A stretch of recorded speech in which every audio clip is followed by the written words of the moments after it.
Welcome to the second mini lecture for Chapter 2 in your textbook. So when we left off last time, we were talking about lean communication. So lean communication lacks all the nonverbal cues that go into face-to-face communication. But we also need to realize that richer doesn't always mean better.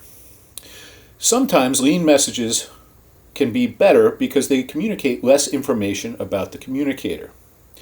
One study, for example, found that the text-only format can bring people closer together by minimizing the perception of differences due to things like gender, social class, race, age, or ethnicity.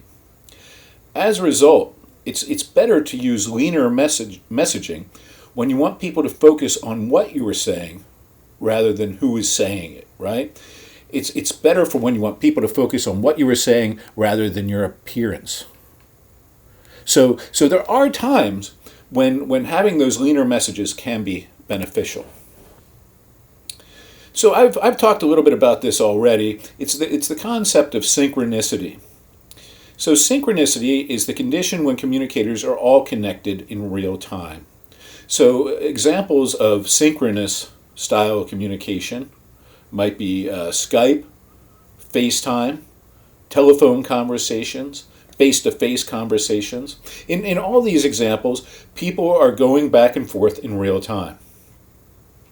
With asynchronous communication, there's a lag between the time the message is sent and when it's received. So examples of asynchronous forms of communication would include things like email, texts, instant messages, DMs, social media posts, right? Anytime there's a lag between when the message is sent and when feedback is received is considered asynchronous. So generally speaking, we could say that digital communication for the most part is usually asynchronous, right? Except in certain cases like Skype or FaceTime and so on. And oftentimes leaner because it lacks the nonverbal cues that go into face-to-face communication. So one of the things we talked about is the idea that whatever you put online, you have to assume that it could be saved and might be out there forever. And it can't be reversed, right? Oftentimes posting online creates a permanent public record. And you have to assume that anything you communicate electronically will be available forever.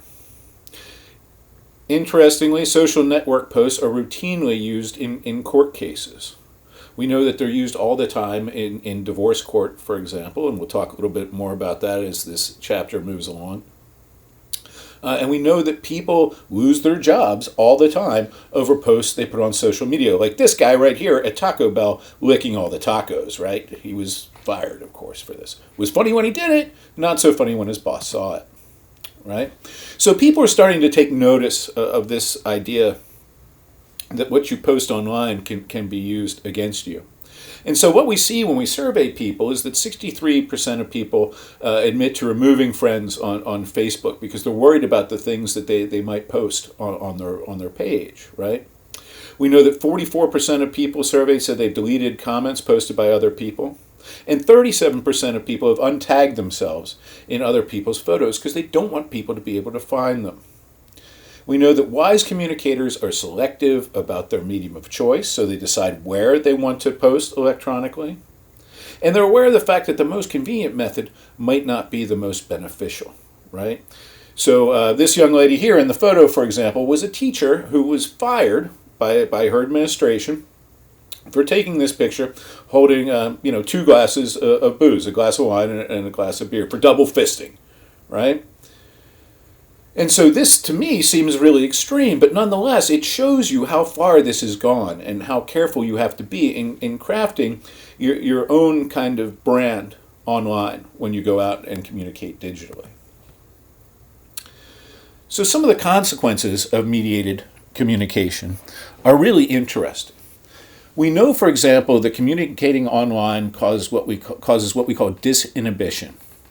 So with disinhibition, what we find is that when online, communicators express themselves more honestly and bluntly, with less caution and self-monitoring. Now, one reason for this, obviously, right, is that much online communication is anonymous. So people feel as if they're disinhibited. They feel as if they could go out and they could say whatever they want, like this fella here in the comment. So I would bet you anything that username Rottweiler wouldn't be willing to put this post up if his real name was used, right? So anonymity helps afford people a certain level of disinhibition, right? Also, part of the reason people are willing to do this is because you don't get the same cues that you get when you talk face-to-face to someone.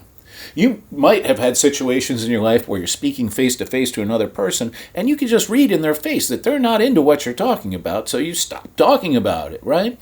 You don't get those same kinds of cues when you're online.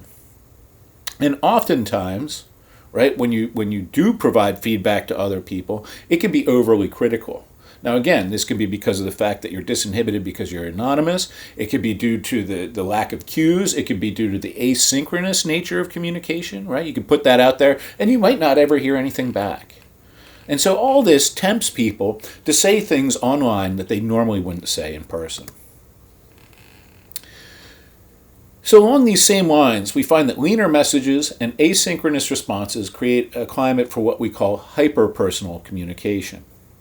Hyper-personal communication is an accelerated discussion of personal topics and relational development beyond what normally happens in face-to-face interactions. So let's unpack this a little bit. So hyper-personal communication is an accelerated discussion of personal topics and relational development beyond what normally happens in face-to-face interaction. What this means is that people are more willing to engage in self-disclosure online, that they're willing to say things that they normally wouldn't say to each other. And as a result, their relationships with people grow much more quickly.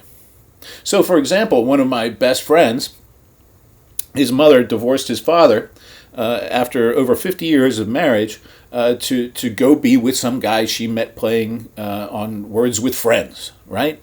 Now, the reason that relationship with this fellow progressed so quickly was no doubt in part of a part of this hyper-personal communication that occurs when people meet online, right? She develops this grand love affair with this guy very quickly and ends up leaving her husband, in part because she was probably disinhibited and saying things that she normally wouldn't share with people in face-to-face scenarios.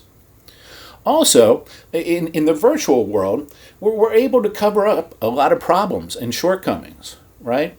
And so as a result, because we don't show our worst side, or hopefully we don't, oftentimes these relationships develop at really, really quick speeds.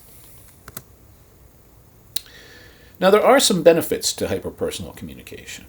We know that people who connect online believe that their teammates are more physically and socially attractive. They feel closer to those people in terms of intimacy and affection than people who meet with their groups or other group members face to face. So again, there's this lack of inhibition that does help people bond online. Now, of course, some of the drawbacks, or the primary drawback, is the fact that hyper-personal communication can really lead to deception, right? This is what a lot of con men and women count on when they hit people up online in an effort to get money or to take advantage of them in some way. They know that online communication breeds a certain degree of familiarity that you won't find in face-to-face communication. All right, that's it for today. Again, I hope you learned something, and thanks for checking out this short lecture.